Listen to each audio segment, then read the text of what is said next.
கர்த்தருடைய பரிசுத்த நாமத்திற்கு மகிமை உண்டாகட்டும். இந்த நல்ல நாளிலும் ஜாய் குட் நியூஸ் டிவி மூலமாக உங்களை சந்திப்பதிலே நான் மிக்க மகிழ்ச்சி அடைகிறேன். கிறிஸ்துக்களே, இந்த உயிர்மீட்சி நேரம் வழியாய் இந்த செய்தியை கொடுக்கும்படியாய் கர்த்தர் தந்த வாய்ப்புக்காக கர்த்தரை நான் ஸ்தோத்திரிக்கிறேன்.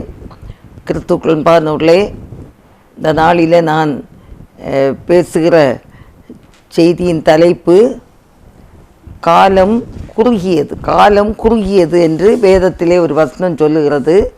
1 கொரிந்தியர் 7ஆம் அதிகாரம் 29ஆம் வசனத்திலிருந்து, மேலும் சகோதரரே, நான் சொல்லுகிறது என்னவெனில், இனி வரும் காலம் குறுகினதானபடியினால் மனைவி உள்ளவர்கள் மனைவி இல்லாதவர்கள் போலவும், அழுகிறவர்கள் அழாதவர்கள் போலவும், சந்தோஷப்படுகிறவர்கள் சந்தோஷப்படாதவர்கள் போலவும், கொள்ளுகிறவர்கள் கொள்ளாதவர்கள் போலவும், இவ்வுலகத்தை அனுபவிக்கிறவர்கள் அதை தகாத விதமாய் அனுபவியாதவர்கள் போலவும் இருக்க வேண்டும். இவ்வுலகத்தின் வேஷம் கடந்து போகிறது. அன்பானவர்களே, இதை வாசிக்கும்போது நமக்கு சில கேள்விகள் வரும். மனைவி உள்ளவர்கள் மனைவிகள் இல்லாதவர்கள் போலவும் அப்படின்னு இருக்கிறது. அழுகிறவர்கள் அழாதவர்கள் போலவும், சந்தோஷப்படுகிறவர்கள் சந்தோஷப்படாதவர்களாகவும் அப்படி இருக்குது. அதுக்காக மனைவியையோ கணவரையோ பிள்ளைகளையோ விட்டுவிடணும்னு சொல்லப்படலை. தகாத விதமாய் அனுபவிக்காம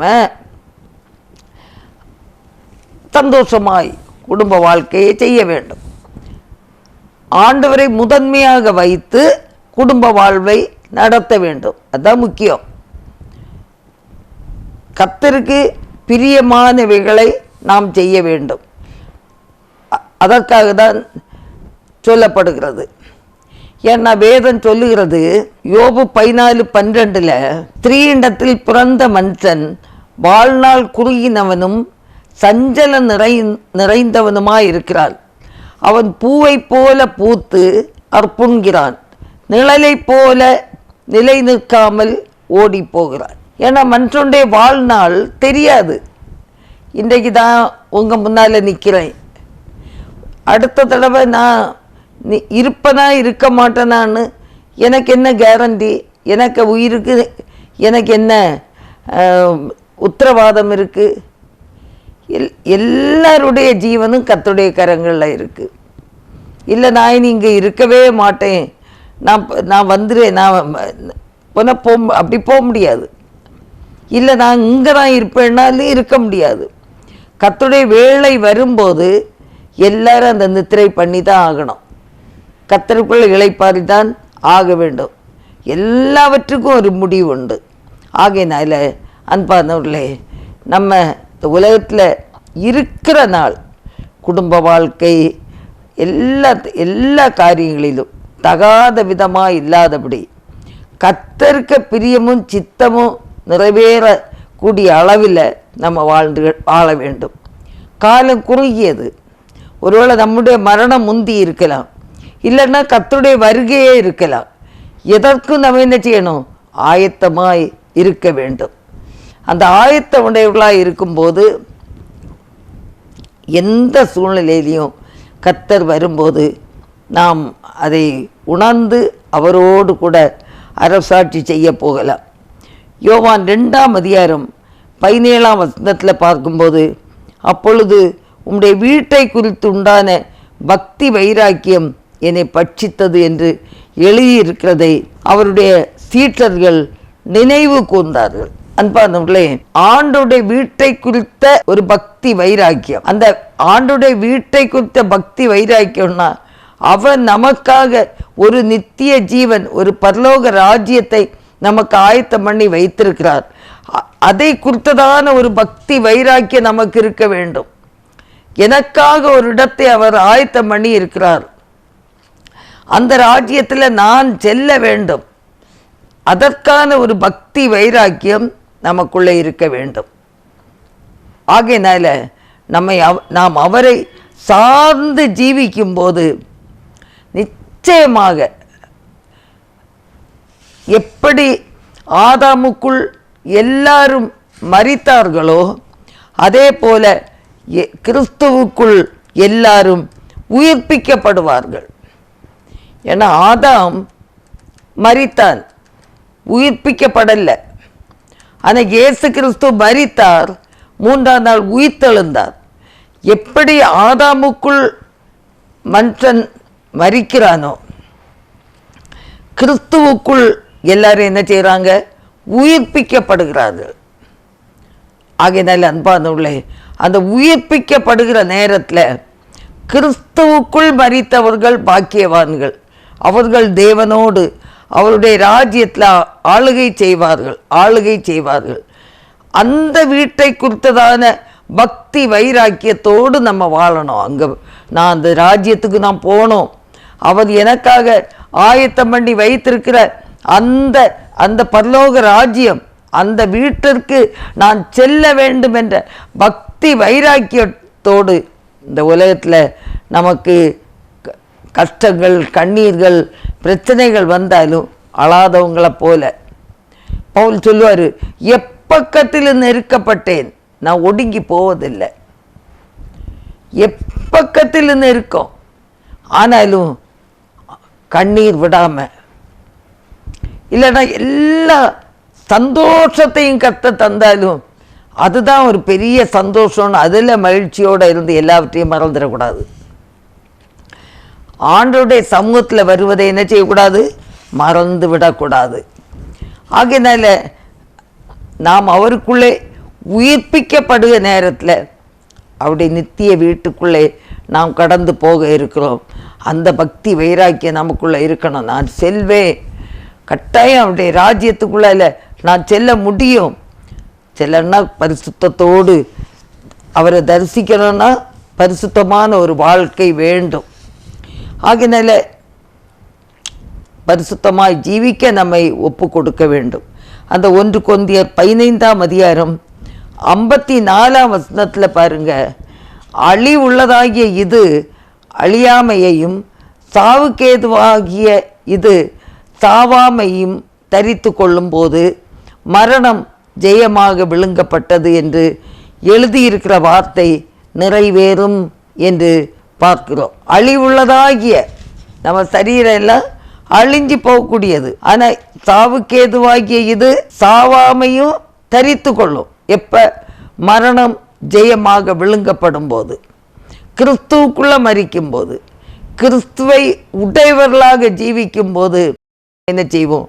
நம்ம உயிர்ப்பிக்கப்படுவோம், அவரோடு கூட நம்ம வாழ்வோம், மரணம் ஜெயமாக விழுங்கப்படுகிறது என்று சொல்லி பார்க்கிறோம். ஆகையினால கர்த்தர் நமக்கு தந்த காலங்களை நம்ம பக்தியோட பயத்தோட நாம் என்ன செய்ய வேண்டும்? வாழ படிக்க வேண்டும். ஏன்னா குமாரன் கோபம் கொள்ளாமலும் நீங்கள் வழியிலே அழியாமலும் இருக்கும்படிக்கு அவருடைய பாதங்களை முத்தம் பண்ணுங்கள். கொஞ்ச காலத்தில் அவருடைய கோபம் பற்றி எரியும். அவரை அண்டிக் கொள்ளுகிற யாவரும் பாக்கியவான்கள் என்றிருக்கிறது சங்கீதம் 2. ஆகையினால அன்பானவர்களே, நாம் அவரோடு இணைந்து வாழ வேண்டும். அவரோடு இணைந்து வாழ வேண்டும். ரோமர் 14:8 சொல்லப்படுகிறது, நாம் பிழைத்தாலும் கர்த்தருக்கென்று பிழைக்கிறோம், நாம் மரித்தாலும் கர்த்தருக்கென்று மரிக்கிறோம். ஆகையால் பிழைத்தாலும் மரித்தாலும் நாம் கர்த்தருடையவர்களாய் இருக்கிறோம் என்று சொல்லப்படுகிறது. இன்றைக்கு நம்ம ஜீவனோடு இருக்கோம். அவர் தந்த ஜீவனை கர்த்தருக்கென்று செலவிட வேண்டும். ஒருவேளை கர்த்தருக்கென்று மரிக்கிறதா இருந்தாலும் அந்த மூச்சு போகிற நேரத்தில் கர்த்தருக்கென்று மரிக்க வேண்டும். எனக்கு ஒரு பெரியப்பாக்க மகன் அண்ணன் இருந்தாங்க, பெரியப்பா மகன். அவங்க ரெவரண்டாக இருந்தாங்க, ரெவரண்ட் ஜேம்ஸ் நதானியல். அநேகருக்கு தெரியும், நல்ல கதா காலட்சேபம் எல்லாம் நடத்துவாங்க.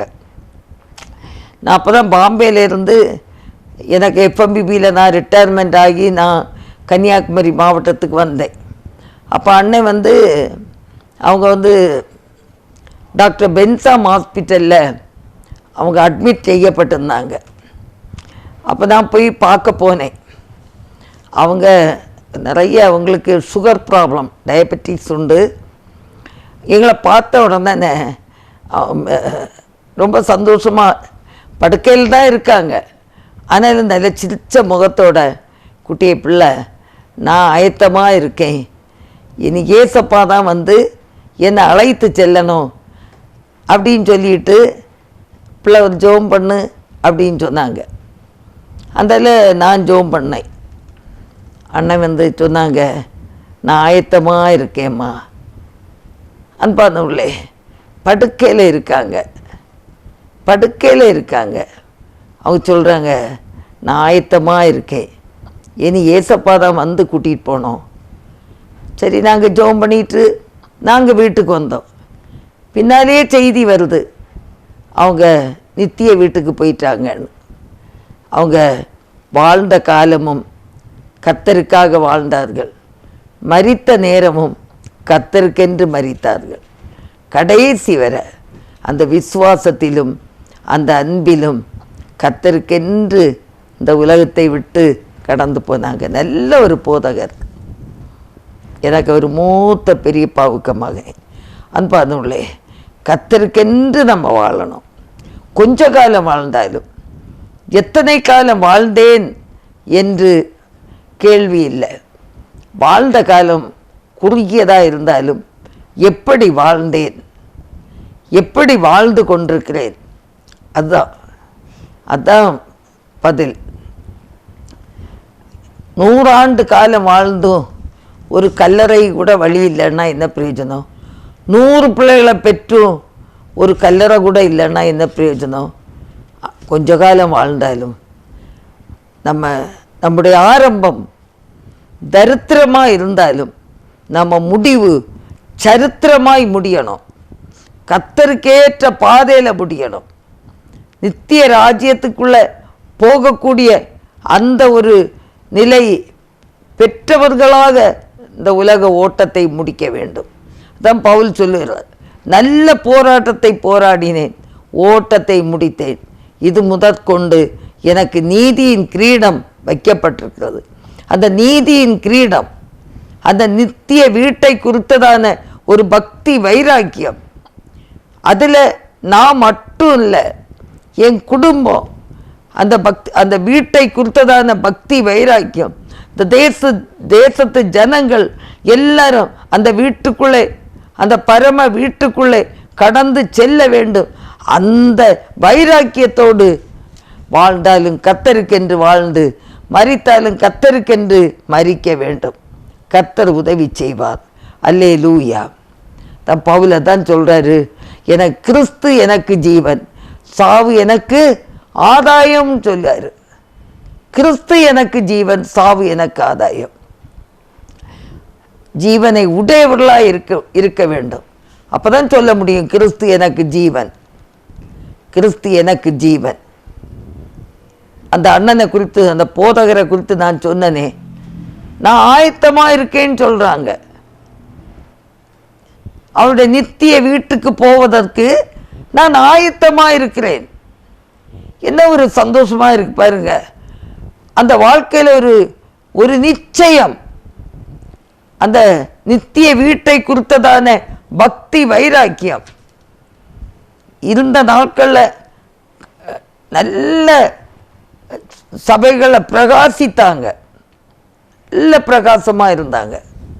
கடைசியாக நெய்யூர் சிஎஸ்ஐ தேவாலயத்தில் பெரிய போதகராக இருந்தாங்க. அன்பானவர்களே, நித்திய ஜீவனை குறித்த, நித்திய வீட்டை குறித்த அந்த பக்தி வைராக்கியம் இருக்குமானால்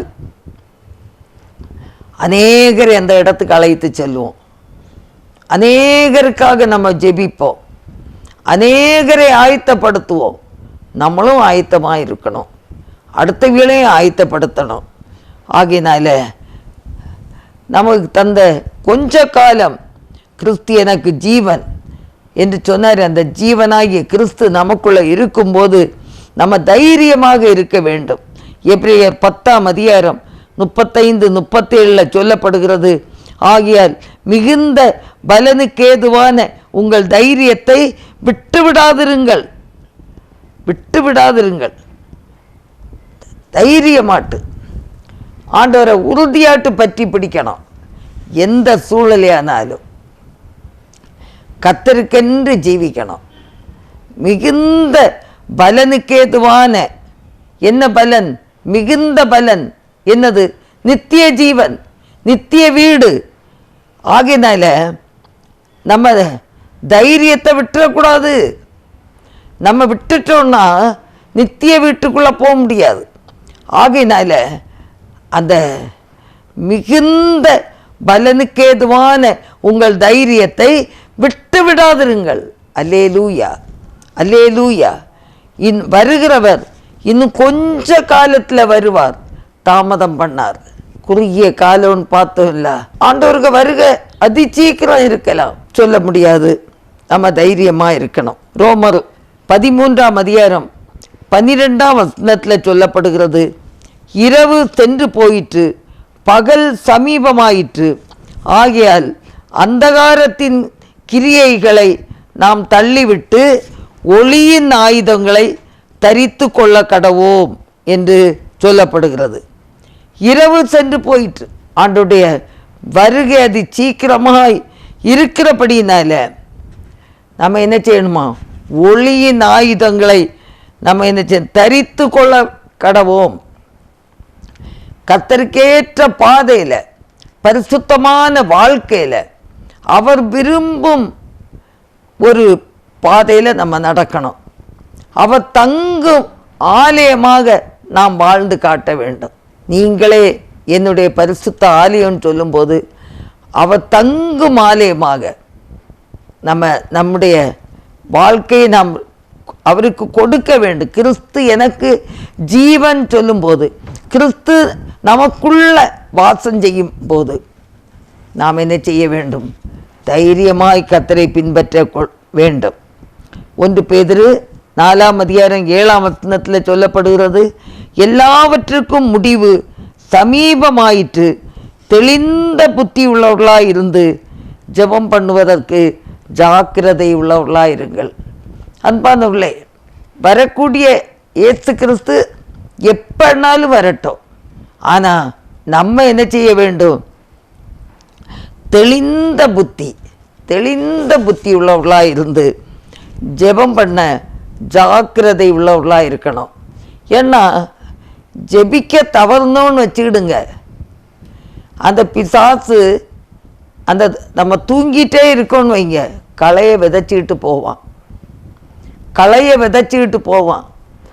நமக்கு கஷ்டங்கள் வருகிற நேரம் நம்ம தைரியமாக நிற்க முடியாது. மிகுந்த பலனுக்கேதுவான அந்த தைரியத்தை நம்ம இழந்துருவோம். ஆகையினால நம்ம மிகுந்த ஜாக்கிரதையுடையவர்களாக நாம் என்ன செய்ய வேண்டும்? விழித்திருந்து ஜெபிக்க வேண்டும். ஆண்டவராய் இயேசு கிறிஸ்து அந்த கெத்செமனே தோட்டத்தில் வியாகுலத்தோடு ஜெபிக்க கடந்து போனார். தன்னோடு இணைந்து ஜெபிக்க பேதுரு, யோவான், யாக்கோபை அழைத்து போனார். சொன்னாங்க, சோதனைக்கு உட்படாதபடி விழித்திருந்து ஜெபிங்கன்னு சொன்னாங்க. அவங்களோ நித்திர மயக்கமாக இருந்தாங்க. ஆண்டவருக்கு அந்த வியாகுலம், நாம் அடைய போகிற சிலுவையின் மரணம் கொடியது. ஆகையினால அவருடைய வேர்வை இரத்தத்தின் பெருந்துளியாய் விழுந்திருக்கு. பார்க்குறாங்க, நித்திர மயக்கம். எல்லாம் கூட ஜெபிப்பாங்கன்னு நினச்சவங்க எல்லாம் நித்திர மயக்கம். நடந்தது என்ன பாருங்க. ஆண்டவர் பிடிக்கப்பட்டார். பேதுரு போய் மறுதளிக்கிறான். அவனை என்ன தெரியவே செய்யாது. அவருக்கு தோளில் சாஞ்சிருப்பான் இல்லையா, அவருக்கு மடியில எல்லாம் அப்படியே உட்கார்ந்துருப்பான் இல்லையா, எவ்வளோ அன்பாக இருந்திருப்பாங்க இல்லையா.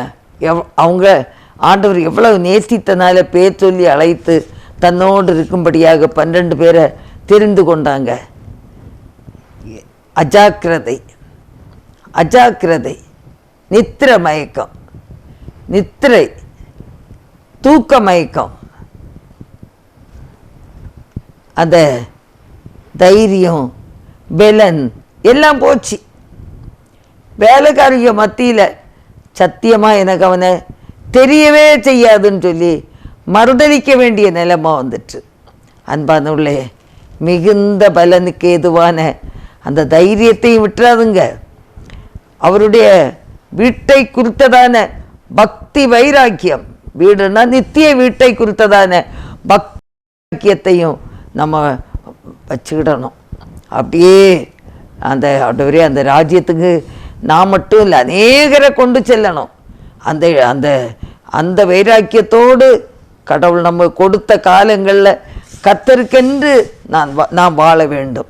ஆதாமுக்குள்ளே எப்படி எல்லாரும் மரித்தார்களோ, அதே போல் இயேசு கிறிஸ்துவுக்குள் அவர் உயிர்த்தெழுந்தனால நாமும் உயிர்ப்பிக்கப்படுவோம் என்ற அந்த விசுவாசம் நமக்குள்ளே இருக்க வேண்டும். அவரை நாம் சந்திக்க போகிறோம். அந்த நித்திய வீட்டை குறித்ததான ஒரு பக்தி வைராக்கியம் நமக்குள்ளே இருக்கட்டும். கர்த்தர் உங்களை ஆசீர்வதிப்பாராக. ஆமென். கண்களை மூடி நாம் ஜெபிப்போம். எங்கள் அன்பின் ஆண்டவரே, எங்கள் பரலோக பிதாவே, இந்த வேளைக்காக நாங்களுமே துதிக்கிறோம், ஸ்தோத்திரிக்கிறோம். ஆண்டவரே, காலம் ஆண்டவரே கடைசி, ஆண்டவரே இந்த காலம் குறுகியது. எங்களுக்கு கொடுக்கப்பட்ட காலங்களில் கர்த்தருக்கென்று வாழவும், ஆண்டவரே பக்தி வைராக்கியத்தோடு வாழவும், நித்திய வீட்டை குறித்ததான ஒரு பக்தி வைராக்கியம் எங்களுக்குள்ளே இருக்குமானால், இந்த உலகத்தில் ஆண்டவரே பாவம் நிறைஞ்ச உலகத்தில் பாவம் செய்யாதபடி வாழ்வதற்கு கர்த்தர் எங்களுக்கு உதவி செய்ய முடியும். கர்த்தாவே, இந்த வேளையிலும் தேவனே எங்களை தாழ்த்தி ஆண்டோடைய கரங்களை தருகிறோம். நீர் எங்களை பொறுப்படுத்தி கொள்ளும்படியாய் ஜெபிக்கிறோம். கர்த்தாவே, ஹல்லேலூயா, ஹல்லேலூயா. அதிசயங்களை காண செய்வீராக. என்னோடு ஜெபிக்கிற பிள்ளைகள், இந்த சத்தியத்தை கேட்கிற பிள்ளைகளுடைய வாழ்க்கையில் ஒரு விடுதலை உண்டாகட்டும். கர்த்தாவே, ஆண்டவரே அந்த நித்திய வீட்டை குறித்ததான ஒரு பக்தி வைராக்கியம், அந்த வீட்டுக்கு தான் நான் செல்ல வேண்டும். இது காலம் குறுகியது, கர்த்தருடைய வருகை அதி சீக்கிரமாக இருந்தால் நான் அந்த நித்திய வீட்டுக்குள்ளே கடந்து செல்ல வேண்டும். அதற்கேற்ற பரிசுத்தம், அவரை தரிசிக்கக்கூடிய பரிசுத்தம் எனக்கு வாழ்க்கையில் வேண்டும் என்று சொல்லி நாம் ஜெபித்து ஆண்டவரை விழித்திருந்து ஜெபித்தோம் என்றால் எந்த ஒரு சத்ருவும் நம்மை மேற்கொள்ள முடியாது. கர்த்தாவே, செய்தி கேட்ட பிள்ளைகளுடைய வாழ்க்கையில் ஒரு விடுதலையை கொடு. வியாதி பிரச்சனையா இயேசுவின் நாமத்தில் அந்த வியாதிகள் மாறி போகட்டும். கடன் பிரச்சனை, கஷ்டங்கள், ஆண்டவரே மனக்கவலைகள், பாரங்கள் இயேசுவின் நாமத்தில் மாறி போகட்டும். கர்த்தர் உதவி செய்வீராக, அதிசயங்களை காண செய்வீராகப்பா. எங்களை தாழ்த்தி ஒப்பு கொடுக்கிறோம். இயேசு கிறிஸ்துவின் நல்ல நாமத்தில் ஜெபங்கேளும் பிதாவே. ஆமீன், ஆமீன். கர்த்தர் தாமே உங்களை ஆசீர்வதிப்பாராக. ஆமீன்.